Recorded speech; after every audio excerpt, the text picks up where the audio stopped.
मित्रों, क्या आपको पता है अभिमन्यु को श्री कृष्ण ने जानबूझकर मरवाई थी। और भी कुछ ऐसी कारण है जिसे पता चलता है कि अभिमन्यु को महाभारत अंत की अस्त्र सजाकर चक्रव्यूह के अंदर भेजा गया था। सभी जानते हैं कि अभिमन्यु चक्रव्यूह में फंसकर इसलिए मारे गए थे क्योंकि उन्हें चंद्रव्यूह को भेदना नहीं याद था, लेकिन इसके अलावा और कारण ऐसे थे जिसके चलते अभिमन्यु मारे गए। आज की इस वीडियो में महाभारत की ऐसे कुछ दिल दिलाने वाले बात को साझा करने जा रहे हैं। तो मित्रों, वीडियो को आगे देखने से पहले चैनल को सब्सक्राइब जरूर करना। नंबर 1, कृष्ण की चाल। भगवान श्री कृष्ण की नीति के चलते अर्जुन के पुत्र अभिमन्यु को चक्रव्यूह को भेदने का आदेश दिया गया। यह जानते हुए भी कि अभिमन्यु चक्रव्यूह भेदना तो जानते हैं, लेकिन उससे बाहर निकलना नहीं जानते। अभिमन्यु के चक्रव्यूह में जाने के बाद उन्हें चारों ओर से घेर लिया गया। घेर कर उनकी जयद्रथ सहित 7 योद्धाओं द्वारा निर्मम तरीके से हत्या कर दी गई, जो कि युद्ध के नियमों के विरुद्ध था।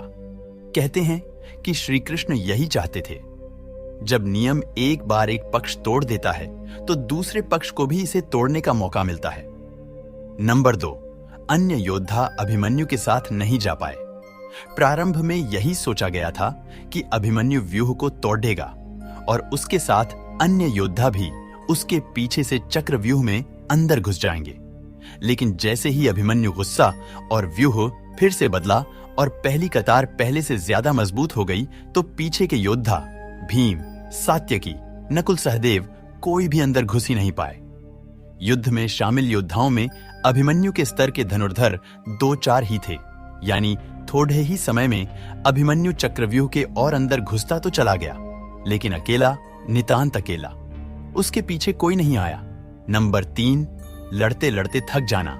जैसे जैसे अभिमन्यु चक्रव्यूह के सेंटर में पहुंचते गए, वैसे वैसे वहां खड़े योद्धाओं का घनत्व और योद्धाओं का कौशल उन्हें बढ़ा हुआ मिला, क्योंकि वे सभी योद्धा युद्ध नहीं कर रहे थे, बस खड़े थे, जबकि अभिमन्यु युद्ध करता हुआ सेंटर में पहुंचता है।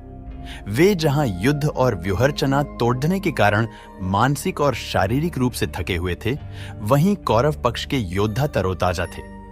ऐसे में अभिमन्यु के पास चक्रव्यूह से निकलने का ज्ञान होता तो वे बच जाते, या उनके पीछे अन्य योद्धा भी उनका साथ देने के लिए आते तो भी वे बच जाते। लेकिन थकान के कारण वे अधिक जोश और होश से लड़ नहीं पाए।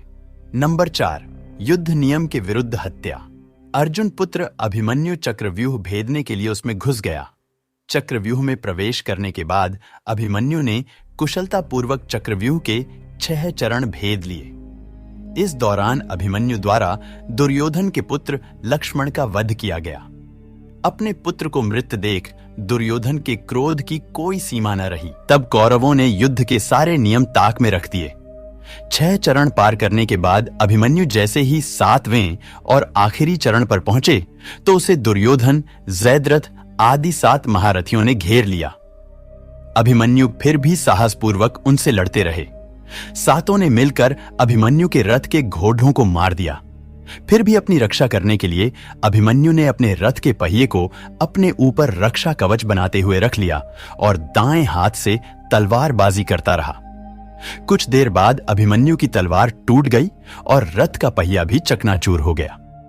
अब अभिमन्यु निहत्था था। युद्ध के नियम के तहत निहत्थे पर वार नहीं करना था, किंतु तभी जयद्रथ ने पीछे से निहत्थे अभिमन्यु पर जोरदार तलवार का प्रहार किया। इसके बाद एक के बाद एक 7 योद्धाओं ने उस पर वार कर दिए। अभिमन्यु वहां वीर गति को प्राप्त हो गया। अभिमन्यु की मृत्यु का समाचार जब अर्जुन को मिला तो वे बेहद क्रोधित हो उठे और अपने पुत्र की मृत्यु के लिए शत्रुओं का सर्वनाश करने का फैसला किया। सबसे पहले उन्होंने कल की संध्या का सूर्य ढलने के पूर्व जयद्रथ को मारने की शपथ ली।